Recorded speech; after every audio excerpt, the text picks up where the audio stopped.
Hello guys. अभी हमने coordination compounds में से कलर हमने क्लियर किया। अब हम बढ़ने जा रहे हैं limitations of crystal field theory. इसको थोड़ा एक बार बना देता हूँ। Limitations of crystal field theory अब हम पढ़ने जा रहे हैं। तो पहले सब क्लियर कर लीजिएगा तभी पढ़िए, क्योंकि क्रिस्टल फील्ड थ्योरी भी एक बार टफ है, तो उसके लिमिटेशन समझ में आने के लिए उसको पहले पूरा पढ़ लीजिएगा। The crystal field model is successful in explaining the formation, structure, color and magnetic properties of coordination compounds। अब इसे समझाता हूँ कैसे हुआ। फॉर्मेशन तो समझा, वीबीटी से ही समझ आ गया था। स्ट्रक्चर इसका समझ आया। स्प्लिटिंग कर रहा था तो स्प्लिटिंग कर रहा था तो इलेक्ट्रॉन में पेयरिंग होगी या नहीं, ऊपर वाले खाली रहेंगे तो इनर ऑर्बिटल डी और आउटर ऑर्बिटल, ये एक तरह से वीबीटी में भी बात हो गई थी इसकी स्ट्रक्चर की। कलर की बात कैसे हुई कि डीडी ट्रांजिशन सीएफटी में आया और डीडी ट्रांजिशन के कारण कलर आता है, तो सीएफटी के कारण हमने कलर एक्सप्लेन कर पाए। मैग्नेटिक प्रॉपर्टीज सन में आई कि जब स्प्लिटिंग होती थी ना, तो अनपेयर्ड इलेक्ट्रॉन खाली रह जाते थे। और स्प्लिटिंग नहीं करवाओगे तो भाई हमें उन रूल के हिसाब से भरना पड़ेगा वीबीटी में। पर जब स्प्लिटिंग होती तो हुंस रूल के हिसाब से नहीं भरते थे, तो वहाँ से हमें अनपेयर्ड इलेक्ट्रॉन कितने बचे, तो वो चीज़ का सही ऑर्डर हमें पता चलने लगा, तो वहाँ से हम मैग्नेटिक मोमेंट सही सही निकाल पा रहे थे। तो सीएफटी में ये सब चीज़ें हम एक्सप्लेन कर पा रहे थे। However from assumptions that the ligands are point charges. हाँ, इसने एक एजम्पशन किया था सीएफटी में कि लिगेंड्स जो हैं वो पॉइंट चार्जेस। अभी वही मैं कहा, पढ़ लेना एक बार, आगे पॉइंट है कि वीबीटी में लिगेंड्स को एक ऐसा मॉलिक्यूल ट्रीट किया था, पर सीएफटी में उन्हें as a point charges treat कर रहा है। और जो कोऑर्डिनेशन कंपाउंड्स हैं उनको पूरी तरह से एक चार्ज का लैटिसेस मान के बैठा है वो। ऐसा कोई कंपाउंड नहीं मान रहा है, एक पॉइंट चार्जेस मान रहा है लिगेंड्स को। It follows that an anionic ligands should exert the greatest splitting effect. The anionic ligands actually are found at the low end of spectrochemical series. स्पेक्ट्रिकल जो एनायनिक लिगेंड्स है, जो लिगेंड्स निगेटिव चार्ज्ड हैं, वो spectrochemical series के आखिर में आते हैं, मतलब कि उनकी लिगेंड फील्ड एनर्जी काफ़ी कम होती है। Further it does not take into account the covalent character of bonding between the ligand and the central atom.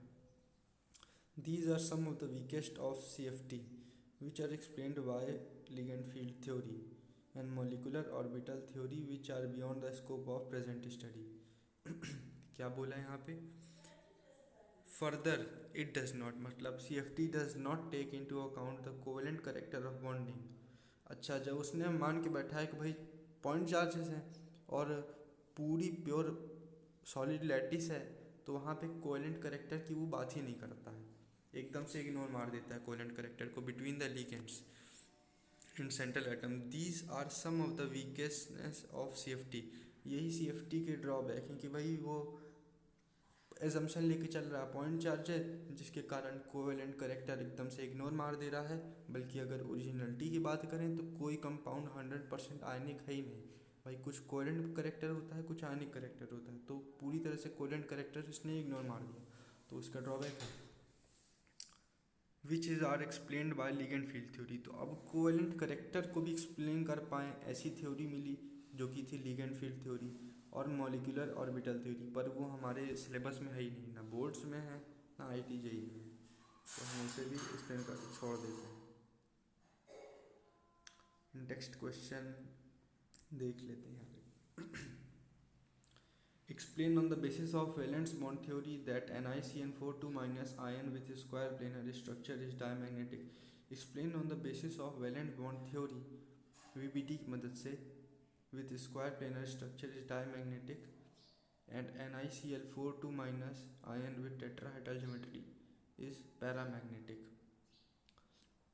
अब बोले NiCN4 2 minus ion with square planar structure is diamagnetic. Diamagnetic बोल रहा है ना। तो इसका एक बात बताता हूँ, देखो अब यहाँ पे 2 माइनस चार्ज है NiCN4 में, CN पे होता है -1 चार्ज, दो माइनस, इसका मतलब Ni जो है वो Cn के दो नेगेटिव चार्जेस को बना पा रहा है, यानी Ni जो है +2 ऑक्सीडेशन स्टेट में है। Ni क्या होता है 3d8 4s2 +2 है, मतलब 4s2 उड़ा दो तो 3d8 हो गया। अब Cn देखो स्ट्रॉन्ग लिगेंड है, तो 3d8 में से आखिरी के जो दो इलेक्ट्रॉन हैं d ऑर्बिटल में वो सिंगल ही सिंगल है ना, तो उनकी एक को शिफ्ट कर देगा अंदर, पेयरिंग कर देगा, क्योंकि Cn स्ट्रॉन्ग लिगेंड है तो एक स्ट्रक्चर खाली पड़ जाएगा। तो क्या हो जाएगा d, अब चार हैं तो चार तो लेंगे तो DsP2 वहाँ से हाइब्रिडाइजेशन आ जाएगा ना। मैंने सब बता दिया है, इसको एक बार नोट कर लेना, सोचना थोड़ा। तो हाइब्रिडेशन आ जाएगा DsP2। अब देखो अगर sp3 होता है तो टेट्राहेड्रल, DsP है, DsP2 है तो होगा स्क्वायर प्लेनर। तो ठीक है, मैंने ये चीज़ एक्सप्लेन कर दी। और डायमैग्नेटिक की बात करें, डायमैग्नेटिक मतलब भाई अनपेयर्ड इलेक्ट्रॉन नहीं होने चाहिए, तो कहाँ हैं यार अनपेयर्ड इलेक्ट्रॉन? आखिरी के दो +2 से तो 4s2 चले गए, अब आखिरी के दो में d ऑर्बिटल में थे, Cn के कारण एक शिफ्ट तो कर गया अंदर, पेयरिंग हो गई, तो वहाँ से भी नहीं हुआ। तो ठीक है, ये पहला पार्ट क्लियर हो गया। NiCl4 minus ion with tetrahedral geometry is paramagnetic. अब पहली बार बोल रहे हैं देखो पैरामैग्नेटिक यानी कि अनपेयर्ड इलेक्ट्रॉन हमें प्रूफ करना है और टेट्राहेड्रल प्रूफ करना है। तो देखो यार Cl4, Cl है कमज़ोर लिगेंड, Ni में 2 माइनस है यानी कि 2+ इसकी ऑक्सीडेशन स्टेट है Ni की, तो 3d8 ही होगा। अब Cl स्ट्रॉन्ग नहीं है, वीक है, तो पेयरिंग नहीं करेगा d ऑर्बिटल की, ये बनाएगा outer orbital complex. Outer orbital complex में s का लेगा, p के 3 लेगा, sp3। अब sp3 है तो टेट्राहेड्रल, और यहाँ पे अनपेयर्ड इलेक्ट्रॉन दो प्रेजेंट हैं 3d8 में, तो ये हो जाएगा पैरामैग्नेटिक। क्लियर ना भाई? ठीक है। NiCl4 अब मैं थोड़ा फास्ट करूँगा, अभी मेरे को कोचिंग भी जाना है, थोड़ा फास्ट करूँगा देखना। NiCl4 minus is paramagnetic while NiCO4 is diamagnetic through दो बोथ आर टेट्राहेड्रल। वाई? हाँ भाई, NiCl4 का तो एक्सप्लेन कर दिया मैं। NiCO4 is diamagnetic but tetrahedral. NiCO4 देखो डायमैग्नेटिक है पर टेट्राहेड्रल। इसको देखो Ni है 3d8 4s2, अब CO बहुत सबसे स्ट्रॉन्गेस्ट लिगेंड है, तो 3d8 4s2 में से करेगा क्या, पहले 3d8 का अंदर भेजेगा, पेयरिंग करवाएगा, और फिर 4s2 को अंदर शिफ्ट कर देगा, तो वो हो जाएगा 3d10। अब ऑक्सीडेशन स्टेट यहाँ Ni की 0 है तो इलेक्ट्रॉन नहीं निकालना है, 4s2 को अंदर शिफ्ट कर दिए तो हो गया 3d10, s खाली हो गया, sp3 बना लेगा। sp3 यानी टेट्राहेड्रल पर अनपेयर्ड इलेक्ट्रॉन नहीं तो डायमैग्नेटिक। ये क्लियर कर दिया मैंने। 9.7 में बात करें, FeH2O6 आयरन और H2O का कंपाउंड है जहाँ पे आयरन की ऑक्सीडेशन स्टेट +3 होगी, इज स्ट्रांगली पैरामैग्नेटिक। पैरामैग्नेटिक है मतलब अनपेयर्ड इलेक्ट्रॉन प्रेजेंट है आयरन में, whereas FeCN6 3- is weakly paramagnetic. Explain is weakly paramagnetic, इसको मैं कैसे एक्सप्लेन करूँ? इसको मैं यार ऐसे एक्सप्लेन कर सकता हूँ कि मतलब एकदम डिटेल में तो अभी थोड़ा आयरन की कॉन्फ़िगरेशन वो सब समझ नहीं आ रहा है, देखना पड़ेगा, लेकिन मैं ऐसे एक्सप्लेन कर सकता हूँ कि देखो H2O वीक लिगेंड है, तो जितने भी अनपेयर्ड इलेक्ट्रॉन Fe में प्रेजेंट होंगे Fe के d ऑर्बिटल में, उनको तो भाई छू भी नहीं सकता H2O, तो वो तो स्ट्रांगली पैरामैग्नेटिक है। पर FeCN6 में बात करें तो CN6 तो Cn जो है वो स्ट्रॉन्ग लिगेंड है, तो अगर कई सारे अनपेयर्ड इलेक्ट्रॉन प्रेजेंट भी हैं Fe में तो उनकी पेयरिंग करा देगा, तो अनपेयर्ड इलेक्ट्रॉन कम बचेंगे, कहीं ना कहीं कम बचेंगे। अब जब कम बचेंगे तो पैरामैग्नेटिक बिहेवियर कम आएगा, है ना। तो ऐसे मैंने कर दिया है, समझा दिया है, उसको अपना क्वांटिटेटिव फॉर्म में अपना देख लेना कि एग्जैक्ट चीज़ें क्या है। एक्सप्लेन कोबाल्ट NH3 6 3+, यहाँ पे NH3 का कुछ नहीं होता चार्ज, तो कोबाल्ट की प्लस ऑक्सीडेशन स्टेट 3 में आएगी। Is an inner orbital D complex whereas NiNH3 6 2+, यहाँ पे Ni की ऑक्सीडेशन स्टेट 2 है। Is an outer orbital complex, इसको समझाने के लिए कहा जा रहा है। अब इनर ऑर्बिटल कॉम्प्लेक्स भाई NH3 स्ट्रॉन्ग है तो अंदर वालों की d ऑर्बिटल्स की पेयरिंग कर देगा, पेयरिंग कर देगा तो भाई अंदर वाले खाली हो जाएंगे, खाली हो जाएंगे तो उनकी हाइब्रिडेशन में इस्तेमाल कर लेगा उनको।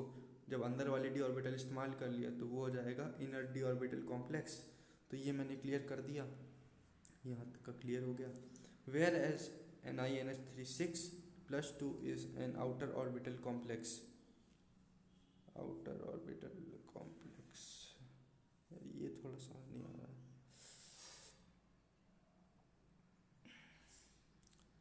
ठीक है, अगर +2 में है तो 3D8 4s2 में था। हाँ, तो होना ये चाहिए था, +2 में है तो 4s2 उड़ा दिया। अब NH3 स्ट्रॉन्ग है तो 3D8 का पेयरिंग हो जाए, एक D ऑर्बिटल खाली हो जाएगा तो D उधर से आ गया। बाकी 6 हैं, ऑक्टाहेड्रल बनाना है तो D के पास बाकी कितना लेंगे, 5 और लेने, sp3 ले लो, एक और D।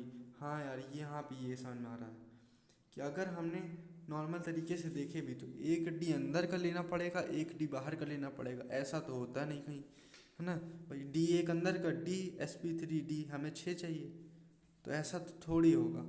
ले तो पूरा अंदर से लो, इनर ऑर्बिटल बनाओ या तो भाई आउटर ऑर्बिटल बनाओ। तो जब अंदर हमें पर्याप्त मात्रा में डी नहीं मिल रहा है, हमें 2 डी चाहिए, नहीं मिल रहा है, तो हम क्या करेंगे, आउटर ऑर्बिटल कॉम्प्लेक्स बनाएंगे। कोई शिफ्टिंग करेंगे ही नहीं, है ना, जो कि स्ट्रॉन्ग लिगेंड के कारण हो रही थी, हुंस रूल ब्रेक कर रहे थे, नहीं अब हुंस रूल नहीं ब्रेक करेंगे भाई। हम जब हम बाहर जा रहे हैं तो अंदर की हम शिफ्ट ही नहीं करेंगे, तो sp3d2 लेंगे वहाँ से। ठीक है, ये बात क्लियर हो गई होगी। इसको थोड़ा सोचना ये वाले पोर्शन को, ठीक है, ये थोड़ा इंपॉर्टेंट, यहाँ स्टार मार्क कर देता हूँ, मैं भी थोड़ा सा इसको देखूंगा। ठीक है, 9.9 predict the number of unpaired electrons in the square planar PtCN42-। अब यहाँ पे PT+2 में आएगा, predict the number of unpaired electrons in square planar. ठीक है, हाइब्रिडेशन इसकी बता दिया, स्क्वायर प्लेनर है, PT है 2+ में, प्लेटिनम 2+ में है, तो 3D1 होता है वैसे इसका। हाँ, 3D2 4s2 होता है इसका प्लेटिनम का। जब ऐसा होता है तो 2+ है तो 4s2 पूरी तरह से उड़ा दो, नहीं है, कुछ और होता है प्लेटिनम का। प्रेडिक्ट, अरे यार बहुत सिंपल है, predict the number of unpaired electron. CN strong है, अपना कॉन्फ़िगरेशन देखना, 2 हटाना, CN है तो जितने बचे जिनको अंदर पेयरिंग कर सकते हो अंदर अंदर शिफ्ट कर देना, और जितना अनपेयर्ड इलेक्ट्रॉन बच गए जिनकी पेयरिंग नहीं कर सकते, वही है पैरामेट्रिक बिहेवियर, बता देना कितना होगा। ये क्लियर हो गया। द हेक्स को, अभी बात ये है ना कि अभी कॉन्फ़िगरेशन मेरी क्लियर नहीं है, कॉन्फ़िगरेशन अभी लर्न करनी है। कुछ है जैसे क्रोमियम हो गया, कोबाल्ट हो गया, निकेल हो गया, आयरन हो गया, प्लेटिनम हो गया, ये सब बहुत इंपॉर्टेंट कंपोनेंट की कॉन्फ़िगरेशन याद होनी चाहिए, याद करनी पड़ेगी। अभी देखो जैसे याद नहीं है तो हर क्वेश्चन में फंस रहे हैं कि कैसे क्या कॉन्फ़िगरेशन बनाएं, तो उनको याद करना पड़ेगा। द हेक्सा वो मैंगनीज आयन, अच्छा हेक्सा को मतलब H2O6 की बात कर रहा है, मैंगनीज 2 के साथ H2O6 लगा दें तो +2 चार्ज आएगा, क्योंकि मैक्सिमम मैंगनीज +2 ऑक्सीडेशन स्टेट में है और पानी की कोई चार्ज होता नहीं, +2 चार्ज भी जाएगा। Contains 5 unpaired electrons, +2 oxidation state में है, 5 अनपेयर्ड इलेक्ट्रॉन। ठीक है, while the hexacyano ion contains only 1 unpaired electron. ठीक है, एक्सप्लेन यूजिंग क्रिस्टल विड थ्योरी, यार इसमें थोड़ा सोचना पड़ेगा मुझे, इसको अभी नहीं कर सकते यार, इस चीज़ को मैं थोड़ा मार्क कर दे रहा हूँ, इसको भी शायद सर से पूछना पड़े मुझे यार, थोड़ा इम्पोर्टेंट लग रहा है, इसे मैं नीले कलर से मार्क कर दे रहा हूँ। ठीक है ना, अब देख रहे हो क्वेश्चन भी तगड़ा है, IT में भी आ सकता है, इसे मैं स्टार भी मार्क कर दे रहा हूँ, इसको मैं सर से पूछूंगा। आगे बढ़ते हैं। बॉन्डिंग इन कार्बोनिल्स, कार्बोनिल मतलब समझ रहे हो, C डबल बॉन्ड हो, ऊपर R लगा दो नीचे R लगा दो, C डबल बॉन्ड हो, carbonyl. The homoleptic carbonyls, the homoleptic carbonyls compounds containing carbonyl ligands only. अच्छा, homoleptic carbonyls compounds containing carbonyl ligands only are found by most of the transition metals, most of the transition metals। the homoleptic carbonyls CO की बात कर रहा है ना, CO की, वही strongest ligand है सीओ, उसकी बात कर रहा है शायद। The homoleptic carbonyls compound containing carbonyl ligands only are formed by most of the transition metals। Most of the transition metal जो है वो कार्बोनिल के साथ बनाते हैं, क्योंकि कार्बोनिल स्ट्रॉन्ग लिगेंड है, बॉन्डिंग अच्छी होती है। These carbonyls have simple well defined structures, simple होते हैं बड़े। टेट्रा कार्बोनिल निकल, मतलब NiCO4 की बात कर रहा है, इस टेट्राहेड्रल, ठीक है अभी समझ लिया हम लोग ऊपर। पेंटा कार्बोनिल आयरन FeCO5 की बात कर रहा है, इस ट्राइगोनल बाइपिरामिडल, ट्राइगोनल बाइपिरामिडल यानी कि 3 2 5 sp3d, sp3d कहीं ना कहीं आ रहा है, या फिर शायद DsP3 आ रहा है ना, देख लेना वो अपने बना के। CO स्ट्रॉन्ग है तो शायद हो सकता है अगर अनपेयर्ड हो उस पर तो पेयरिंग कर दे और DsP3 बना ले। वाइल हेक्सा कार्बोनिल क्रोमिया मतलब CrCO6 इज ऑक्टाहेड्रल, ठीक है, it's just a fact. Decacarbonyl dimanganese is made up of 2 square pyramidal units joined by MN-MN bond, ठीक है, एक ये हमारा बनता है और एक और बनेगा इसी तरह का, वो MN-MN बॉन्ड से जोड़ दें तो क्या बनेगा, डेका कार्बोनिल डाईमैंगनीज, जहाँ पे भाई CO को कोई चार्ज नहीं होता तो MN ये सब जो आगे ब्रैकेट में ज़ीरो लिखा है ना, इसका मतलब है ज़ीरो ऑक्सीडेशन स्टेट, क्योंकि CO में कोई चार्ज नहीं है तो सब सारे मेटल्स में ऑक्सीडेशन स्टेट ज़ीरो ही आएगी CO के साथ। Octacarbonyl dicobalt has a CO-CO bond, वही दो कंपाउंड्स को जोड़ दे रहा है, सीधी सी बात कर रहा है, कोई स्टेबिलिटी आ रही होगी तो CO-CO जुड़ जा रहे हैं। Bond bridge by 2 CO groups, octahedral CO-CO bond bridge by 2 CO groups, अच्छा ब्रिज बाय 2 CO ग्रुप्स, ठीक है यार क्लियर हो गया। वैसे यहाँ पे CO में कैपिटल नहीं होना चाहिए था यार। ब्रिज बाय बात कर रहे हैं ना कि कहाँ से जोड़े जा रहे हैं दोनों कंपाउंड, तो कोबाल्ट से जोड़े जा रहे हैं, कार्बोनिल से थोड़े जोड़े जा रहे हैं। यहाँ पे ये वाला CO होगा, छोटा वाला CO होगा यहाँ पे ना भाई, कार्बोनिल जोड़ रहा है, कार्बोनिल थोड़ी जोड़ रहा है, कोबाल्ट जोड़ रहा है, तो C छोटा वाला वो होगा। और नीचे बात करें स्ट्रक्चर, ठीक है बनाया, जो उनकी ऊपर बात की उन्हीं के स्ट्रक्चर बना दिया है।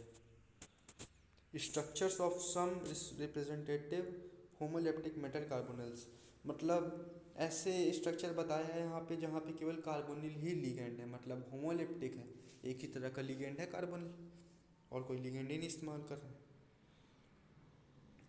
बात करते हैं आगे। The metal carbon bond in metal carbonyls possess both sigma and pi character, metal carbon bond, अच्छा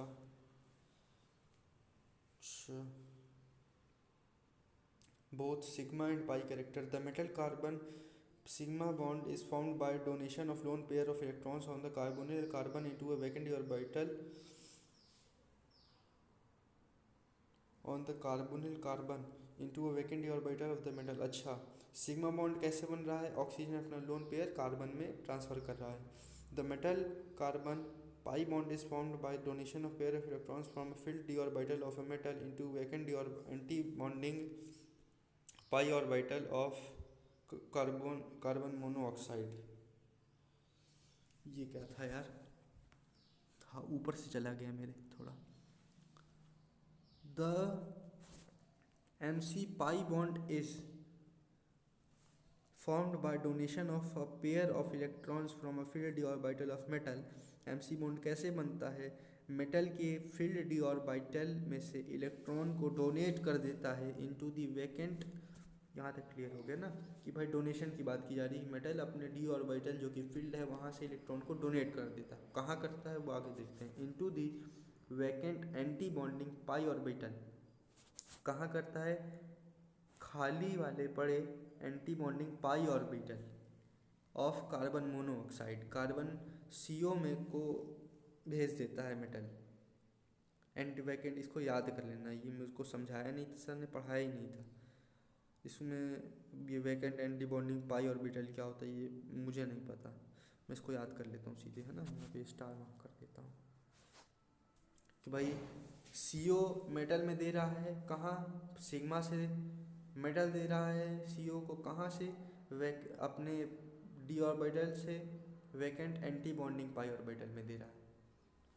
the metal to ligand bonding creates a synergic effect which strengthens the bond between CO and metal। अच्छा,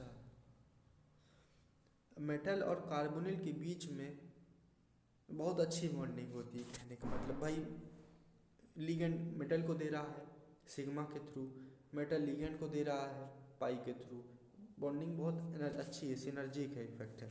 कोई effect होता होगा synergic effect, याद कर लो, synergic effect के कारण strong हो रही है।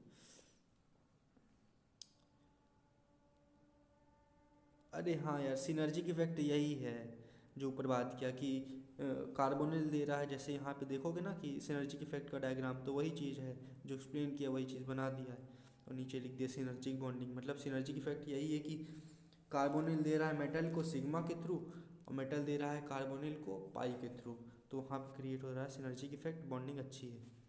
Importance and application of coordination compound, इसे एक बार देख लेते हैं, कितने पेज का है। अरे ख़त्म है यार, समरी देखो, अब नहीं पढ़ेंगे यार, समरी में बहुत समय जाता है फालतू, रिवीजन के समय पढ़ लेंगे summary. The coordination compounds are of great importance, these compounds are widely present in mineral, plants, animals world and are known to play many important functions in the analytical chemistry, metallurgy, biological system, industry and medicine. These are described below. Coordination compounds find use in many qualitative and quantitative chemical analysis, बहुत सारे chemical analysis में काम आता है। The familiar colour reaction given by metal ions with a number of ligand specially chelate ligands as a result of formation of coordination entities form the basis for their detection and estimation by classical and instrumental methods of analysis. Coordination compounds के बहुत सारे specific colour भी होते हैं बहुत सारे अलग अलग केसेस में, तो हम उनको पता करने के लिए डिटेक्शन के लिए अलग अलग जगह पर इस्तेमाल कर सकते हैं इसका। Examples of such reagents include EDTA, DMG, alpha nitroso, beta naphthol, cupron etcetera. मतलब ये सब अपने स्पेसिफिक कलर शो करते हैं, अलग अलग जगह पे इनको अलग अलग तरीके से इस्तेमाल किया जाता है। Hardness of water is estimated by simple titration with Na2EDTA. The Ca and Mg2 ions form stable complexes with EDTA. The selective estimation of these ions can be done due to difference in the stability constants of calcium and magnesium complexes. अच्छा, मतलब calcium +2 magnesium +2 EDTA एक साथ अच्छे compound बनाते हैं, और harden water अगर hard है या नहीं तो हम EDTA डाल Na2EDTA डाल देंगे, कितना सारा कॉम्प्लेक्स कंपाउंड बना कैल्शियम मैग्नीशियम का EDTA के साथ, वहाँ से हमें पता चल जाएगा वाटर में कितना कैल्शियम मैग्नीशियम रहा होगा, तो वहाँ से पता चल जाएगा वाटर कितना हार्ड है। Some important extraction process of metals like those of silver and gold make use of complex formation. Some important extraction process of metals like those this for अच्छा, मतलब एक्सट्रैक्शन में भी काम आता है हमें कॉम्प्लेक्स फॉर्मेशन पहले बनवाए तो वहाँ से फिर एक्सट्रैक्शन करने में मदद मिल जाती है। Gold, for example, combines with cyanide in the presence of oxygen and water to form coordination entity AuCN2 in aqueous solution. Gold can be separated in metallic form from this solution by addition of zinc. अच्छा, मतलब gold का extraction करना है, impurity पड़ी है, एक compound बना दिए साइनाइड के साथ बनवा दिए, फिर उसको एक्सट्रैक्ट करने में आसानी हुई, एक्सट्रैक्ट कर लिए, फिर उसके बाद जब एक्सट्रैक्ट हो गया तो ये कंपाउंड AuCN2 हमें खूब सारा मिल गया। अब हमें प्योर गोल्ड चाहिए, जिंक डाल दिए तो वहाँ से हमें गोल्ड अलग हो जाएगा, कहने का मतलब ये था। Similarly purification of metals can be achieved through formation of subsequent decomposition of their coordination compounds. अच्छा, अगर प्योरिफिकेशन करना है तो कोऑर्डिनेशन कंपाउंड्स का डिकम्पोजिशन हम करवा देते हैं। फॉर एग्जांपल, इम्प्योर निकल इज कन्वर्टेड टू दिस। अच्छा, इम्प्योर निकल, जैसे इम्प्योर गोल्ड था तो उसको AuCN4 में कर दिए थे, AuCN2 में। अब इम्प्योर निकल है तो NiCO4 में कर दिए उसे जोड़ के, which is decompose to yield pure nickel. इस तरह से होता है ना कि भाई पहले कॉम्प्लेक्स बनवा दो, फिर कॉम्प्लेक्स से निकलवा लो उसे, प्योर मिल गया। Coordination compounds are of great importance biological systems. ठीक है, बायोलॉजिकल सिस्टम्स में क्या पढ़ूँ मैं, चलिए रीड कर लेते हैं। Pigment responsible for photosynthesis, chlorophyll, coordination compounds, magnesium, haemoglobin, the red pigment of blood which has oxygen carrier in coordination compounds. Vitamin B12 में काम आता है cyanocobalamin, the anti anemia factor is a coordination compound of cobalt. Among the other coordination compounds biological importance with coordinated metal ions are enzymes like carboxypeptidase, a carbonic, छोड़ो यार, तो भी सब चीज़ आएगी ही नहीं, सब इतना थोड़ी पूछता कोई। Coordination compounds are used as catalyst for many industrial processes. Catalyst for, ऐसे कैटलिस्ट इस्तेमाल किए जाते हैं for many industrial process. Example include rhodium complex, एक कॉम्प्लेक्स ये है कोऑर्डिनेशन कंपाउंड, ये एज अ कैटलिस्ट इस्तेमाल होता है। Wilkinson catalyst is used for hydrogenation of alkenes. Organic chemistry में पढ़ेंगे इसे। विल्किंसन कैटलिस्ट होता है कोऑर्डिनेशन कंपाउंड रोडियम का।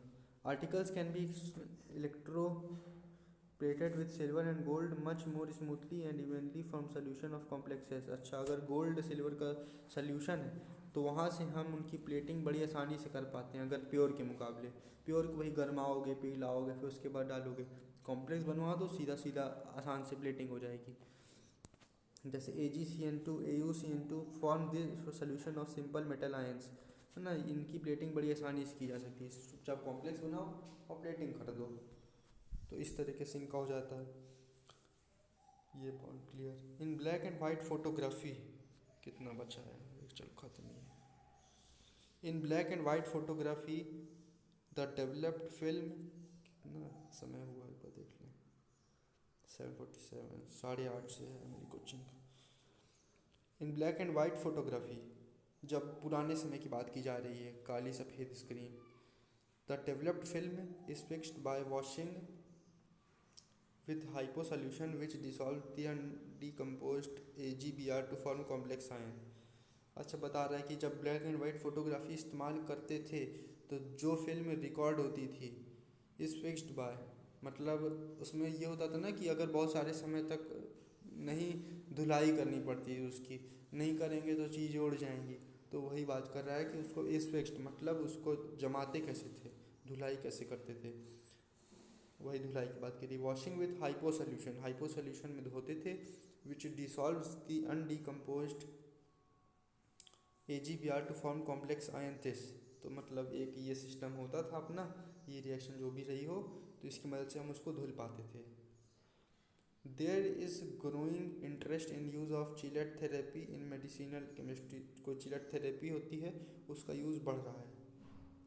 An example is the treatment of problems caused by presence of metals in toxic proportion in plants and animal systems. Thus, excess of copper, iron are removed by chelating ligands penicillamine and desferrioxime B via the formation of coordination compounds. EDTA is used in the internet of leading poisoning.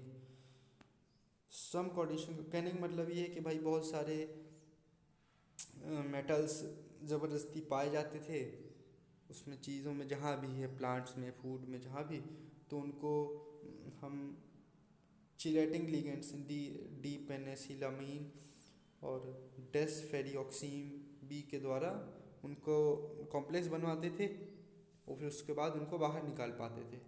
जैसा कि gold का हमने extraction के वक्त किया था कि gold को नहीं निकाल पा रहे थे, कॉम्प्लेक्स बनाए फिर निकाले, तो उसी तरीके से इनको भी, इन मेटल्स को भी कॉम्प्लेक्स बनाते हैं, निकालते हैं, तो उससे हम चीज़ों को और सेफ कर सकते हैं।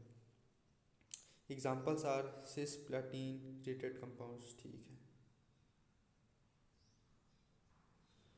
समरी अपना देख लेना, एक्सरसाइज कर लेना, मैं भी कर ही लूँगा। अब चलो बाय, देखते हैं अगर समरी को तो नहीं, एक्सरसाइज की कोई एक वीडियो अगर बनानी होगी तो इसको एक बार सोचेंगे थोड़ा।